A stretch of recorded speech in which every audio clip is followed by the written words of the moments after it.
Collaboration and sharing code is an essential part of most programming projects. Luckily, GitHub has a lot of nice features for allowing us to share files and share updates to our files without needing to do too much extra work like emailing the files or slacking them to each other, things like that. So to do that, we need to add our collaborators as collaborators on the GitHub repository. So that's what I'm going to do now for Paul Cool Repo. I'm going to add some collaborators so that they can push and pull and commit changes to the repository just the way I can on this repository that I've created. So to do that, I'm going to go to the Settings button here at the top. I'll click on this. And then once I'm in Settings, I will click on Manage Access all the way over at the left.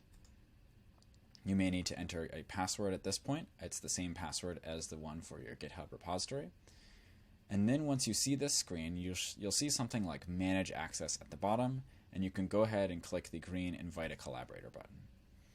And the first person I'm going to invite here is Ash, but you can search your collaborators by their email addresses, full name, or username. So I'm going to search for Ash, and he comes right up, and I'm going to click here to add him.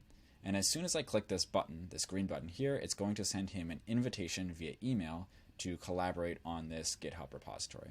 Once he opens up that email and clicks the Accept button, then he'll officially be a collaborator on this repository, Paul Cool Repo, and he'll be able to push and commit to the cloud remote version of the repo as well. So I'm going to invite him, and then I'm going to invite one other collaborator. While I'm doing that, we can see that there's a pending invite to Ash. I can see that he hasn't yet accepted the invite just because I just sent it in the last few seconds. And now I'm going to invite another collaborator.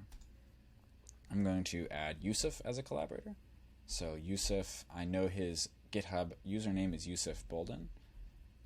And here he is, so he pops up. And now I'm going to click this button to send Yusuf an email, which will invite him to collaborate on this repository as well.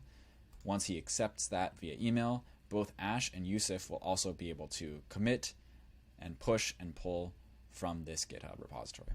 So this is how we add collaborators. In the next few videos, we're going to see more strategies for working with collaborators and syncing files without too many problems or conflicts.